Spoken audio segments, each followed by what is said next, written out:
অনেক ছেলেরা এতিম হওয়ার পরে আজকে তোমাদের মাদ্রাসাতে ইসলাম এসেছে, আজকে তোমার আমার বাংলা ইসলাম এসেছে, আমার তোমার ভারতে ইসলাম এসেছে। এই ইসলামকে কেউ মিটিয়ে দিতে চাইবে, আর আমি তুমি তাদের বিরুদ্ধে না চিন্তা ভাবনা করে তাদেরকে সহযোগিতা করে ফেলবো। ইসলামকে কেউ মিটিয়ে দিতে চাইবে, আমি তুমি 1000 2000 ভিক্ষায় বিক্রি হয়ে যাব।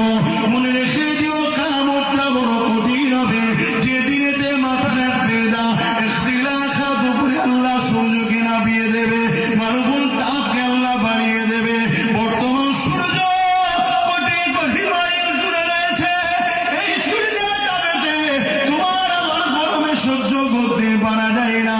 সেদিন সূর্য মাথা রাখবে না, ইখতিলাফাত উপরে নামিয়ে দেবে, সূর্যের মারুফুল তাপ আল্লাহ বাড়িয়ে দেবে।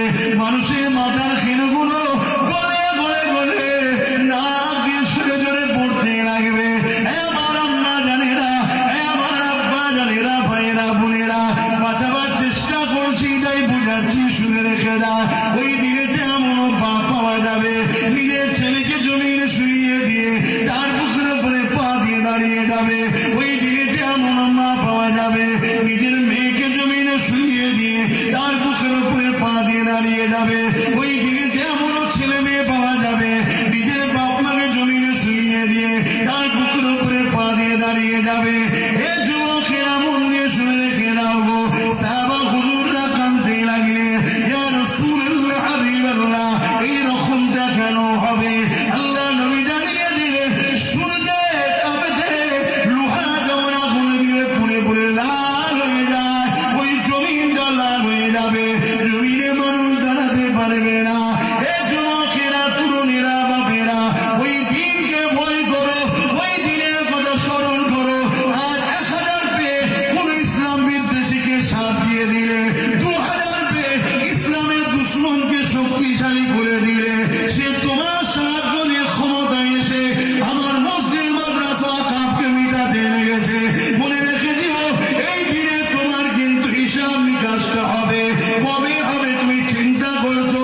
আজ মরলে কাল কবর, ওই কবর থেকে আল্লাহ নবী জানালে জাহান্নামী পাপী জালিমদের জন্য আল্লাহ জাহান্নামের গর্ত করে দেবে, যেখানে 99টা সাপ দেবে। এই যুবকদের বলে দিয়ে যায়, দুনিয়াদারি করো, কারবার করো, ব্যবসা বাণিজ্য করো, রাজনীতি করো, রাষ্ট্রনীতি করো, ধর্মনীতি করো, যাই করো না কেন আমার রাসূলুল্লাহ ছাড়া অন্য কাউকে নেতা লিডার বলে মানা যাবে না। করে বলুন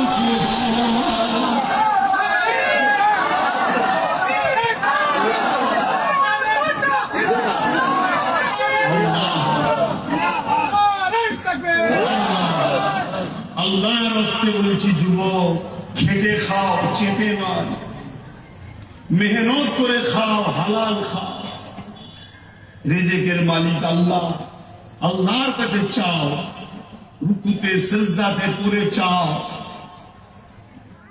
তোমরা আজ গাফিল হয়ে যাওয়ার দরুন, তোমরা জালিমদের দরদাস হয়ে যাওয়ার দরুন আজ জালিমদের স্পর্ধা এত বেড়ে গেছে, জালিমরা উলামাদের কোমরে দড়ি বেঁধে টেনে নিতে হচ্ছে। হায় রে হায় রে, সেদিন আবু জেহেল করেছিল, উদবা সাইবা করেছিল, বেলাল হুজুরের কোমরে লোহা শিকল বেঁধে মক্কার বাইরে নিয়ে গেছে। বেলাল কি অন্যায় করেছে? চুরি করেছে? না। খুন করেছে? না। ধর্ষণ করেছে? না। দেশের বিরুদ্ধে? না। মার্ডার করেছে? না। তাহলে বেলালকে মারিস কেন রে?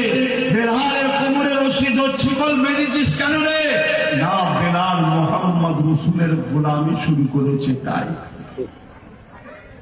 আজকের দিনও যখন উলামাদের কোমরে রশি বেঁধে নিয়ে যাওয়া হয়, বলো এই উলামাটা চোর, এই উলামা খুনি, এই উলামা রেপ করেছে, এই উলামা কি করেছে?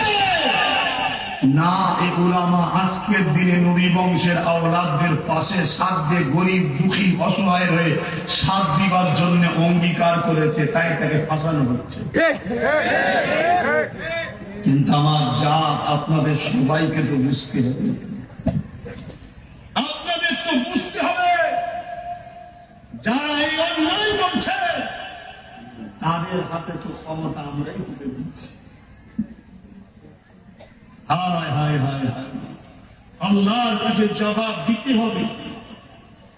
আজ কেউ সিংহাসনে বসে আছে, আজ কেউ পাহাড়ে বসে আছে, আজ সে নিজেকে মনে করছে আমি তো আজকের ফেরাউন, আজকের নমরুদ। মনে রেখে দিও, সেদিন আল্লাহ ফেরাউনকে মিটিয়েছে, নমরুদকেও মিটিয়েছে, তার বাহিনীকেও মিটিয়েছে।